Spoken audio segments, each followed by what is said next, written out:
എല്ലാവർക്കും ആൽപ്പൻ കിച്ചൻ്റെ മറ്റൊരു എപ്പിസോഡിലേക്ക് സ്വാഗതം. ഇന്ന് ഞാൻ നിങ്ങളെ പരിചയപ്പെടുത്തുന്നത് കൂൺ കൊണ്ടുള്ള ഒരു റെസിപ്പിയാണ്. അതിൻ്റെ പേര് കൂൺ മസാല എന്നാണ്. വളരെ സിമ്പിളായിട്ട് പെട്ടെന്ന് 2 മിനിറ്റിനുള്ളിൽ തയ്യാറാക്കിയെടുക്കാൻ പറ്റുന്ന ഒരു റെസിപ്പിയാണിത്. അപ്പോൾ ഇത് വെച്ചിട്ട് നിങ്ങൾക്ക് നോൺ വെജ് ഒന്നും കൂടാതെ തന്നെ ചോറ് കഴിക്കാൻ പറ്റും. അപ്പോൾ ഇതെല്ലാവരും ഒന്ന് ട്രൈ ചെയ്ത് നോക്കുക. വീഡിയോ ഇഷ്ടമായെങ്കിൽ നിങ്ങൾ മറ്റുള്ളവർ കൂടി ഷെയർ ചെയ്യാനും സബ്സ്ക്രൈബ് ചെയ്യാനും മറക്കരുത്. കൂൺ മസാല ഉണ്ടാക്കാനായിട്ട് ഞാനിവിടെ 1 കിലോ കൂൺ കഴുകി വൃത്തിയാക്കി വെച്ചിട്ടുണ്ട്. അതോടൊപ്പം ഒരു വലിയ സവാള, 2 പച്ചമുളക് എടുത്തിട്ടുണ്ട്. അപ്പോൾ ഇനി നമുക്കിത് ചെറുതായിട്ടൊന്ന് അരിഞ്ഞെടുക്കാം.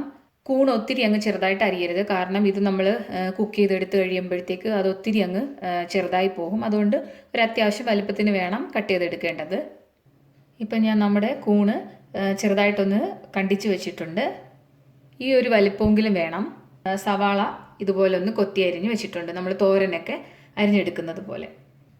ഇനി ഇതൊന്ന് കുക്ക് ചെയ്തെടുക്കാനായിട്ട് ഞാനൊരു പാൻ അടുപ്പിൽ വെച്ചിട്ടുണ്ട്. അതിലാവശ്യത്തിന് എണ്ണ ഒഴിച്ചു കൊടുക്കുക. എണ്ണയൊന്ന് ചൂടായി കഴിയുമ്പോഴത്തേക്ക് ആവശ്യത്തിന് കടുക് ഇട്ട് കൊടുക്കണം. കുറച്ച് ചുമന്നുള്ളി ചെറുതായിട്ടൊന്ന് മുരിഞ്ഞ് കഴിയുമ്പോഴത്തേക്ക് വറ്റൽ മുളക് 2 എണ്ണം മുറിച്ചിട്ട് കൊടുക്കുകയാണ്. ഇനി ഇതിലേക്ക് നമ്മൾ അരിഞ്ഞ് വെച്ചിരിക്കുന്ന കൂൺ ചേർത്ത് കൊടുക്കാം. ഒന്ന് മിക്സ് ചെയ്തതിന് ശേഷം അതിൻ്റെ കൂടെ തന്നെ നമ്മൾ അരിഞ്ഞു വെച്ചിരിക്കുന്ന സവാളയും ചേർത്ത് കൊടുക്കാം. ആവശ്യത്തിന് ഉപ്പും കൂടെ ചേർത്തിട്ട് നമുക്ക് നന്നായിട്ട് ഇതൊന്ന് വേവിച്ചെടുക്കണം. കൂൺ വേവിച്ചെടുക്കുന്നതിന് ഒത്തിരി സമയമൊന്നും വേണ്ട. ഒരു 2 മിനിറ്റിനകത്ത് തന്നെ ഇത് മുഴുവനും റെഡിയായി കിട്ടും. അപ്പോൾ നമുക്കിത് കൂൺ വേവിച്ചെടുക്കുമ്പോഴത്തേക്ക് അടച്ചു വെച്ച് വേവിക്കണ്ട, കാരണം ഇതിൽ നിന്ന് ഒത്തിരി വെള്ളം ആണ് ഊറി ഇറങ്ങുക. അപ്പോൾ അതൊന്ന് വറ്റിപ്പോവാനായിട്ട് നമുക്കിതൊന്ന് തുറന്ന് വെച്ച് തന്നെ വേവിച്ചെടുക്കാം. കൂണിൽ നിന്നും ഇപ്പം തന്നെ വെള്ളമെല്ലാം ഊറി ഇറങ്ങിയിട്ട് അതൊന്ന് വറ്റിക്കൊണ്ടിരിക്കുകയാണ്. അപ്പം നമുക്ക് ഈ സമയത്ത് ഇതിലേക്ക് ആവശ്യമാകുന്ന ആകെ 2 ഇൻഗ്രീഡിയൻസ് കൊണ്ടാണ് നമ്മൾ ഈ കൂൺ മസാല ഉണ്ടാക്കിയെടുക്കുന്നത്. ആ ഇൻഗ്രീഡിയൻസ് ആഡ് ചെയ്ത് കൊടുക്കാം. 1/2 ടീസ്പൂൺ മഞ്ഞൾപ്പൊടി ആഡ് ചെയ്തതിന് ശേഷം നമുക്കിതൊന്ന് ഇളക്കി യോജിപ്പിച്ച് കൊടുക്കാം. ഇടയ്ക്കൊന്ന് ഉപ്പ് നോക്കിയിട്ട് ആവശ്യം വേണമെന്നുണ്ടെങ്കിൽ ഉപ്പിച്ചിരി ആഡ് ചെയ്ത് കൊടുക്കാം. ഇപ്പം നമ്മുടെ കൂണ് മഞ്ഞളുമായിട്ടൊക്കെ നന്നായിട്ടൊന്ന് മിക്സ് ആയിട്ടുണ്ട്. മഞ്ഞളിൻ്റെ പച്ചമണമൊക്കെ ഒന്ന് മാറിയിട്ടുണ്ട്. ഇനി നമുക്കിതിലേക്ക് രണ്ടാമത്തെ ഇൻഗ്രീഡിയൻസ് ആയ ഗരം മസാല 1/2 ടീസ്പൂൺ ആഡ് ചെയ്ത് കൊടുക്കാം. ഇനി ഇതുകൂടെ നന്നായിട്ട് യോജിപ്പിച്ചിട്ട് കുറച്ച് നേരം കൂടെ വച്ചിരിക്കും.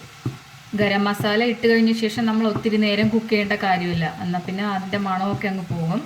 ഇതെല്ലാവർക്കും പെട്ടെന്ന് തന്നെ ഉണ്ടാക്കിയെടുക്കാൻ പറ്റുന്ന ഒരു റെസിപ്പിയാണ്.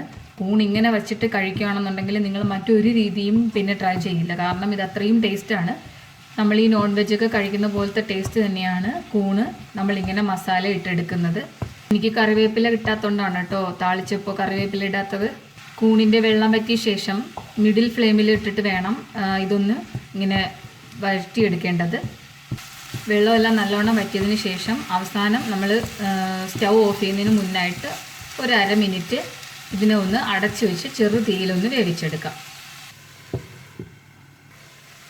ഇപ്പം നമ്മുടെ കൂൺ മസാല ഇവിടെ റെഡി ആയിട്ടുണ്ട് കഴിക്കാനായിട്ടുള്ള പാകത്തിന്. ഇത് വളരെ സിമ്പിൾ റെസിപ്പിയാണ്. വളരെ പെട്ടെന്ന് തന്നെ ഉണ്ടാക്കിയെടുക്കാനും പറ്റും. വളരെ ടേസ്റ്റി ആയിട്ടുള്ള കൂണിൻ്റെ റെസിപ്പിയാണിത്. നമുക്കിനി ഇതൊന്ന് പാത്രത്തിലേക്ക് വിളമ്പിയാലോ.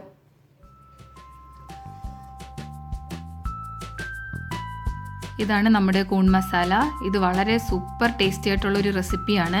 അപ്പോൾ ഇതെല്ലാവരും ഒന്ന് ട്രൈ ചെയ്ത് നോക്കാൻ മടിക്കരുത്. ഇങ്ങനെ വെച്ച് കഴിച്ചു കഴിഞ്ഞാൽ പിന്നെ നിങ്ങൾ വേറെ ഒരു രീതിയും ട്രൈ ചെയ്യില്ല. അത്രയ്ക്ക് ടേസ്റ്റിയാണ്. നോൺ വെജ് ഒന്നും കൂടാതെ തന്നെ നമുക്കിത് ചോറുണ്ണാൻ പറ്റും. എൻ്റെ ഈ റെസിപ്പി ഇഷ്ടമായവർ മറ്റുള്ളവർക്ക് കൂടി ഒന്ന് ഷെയർ ചെയ്യുക, ലൈക്ക് ചെയ്യുക.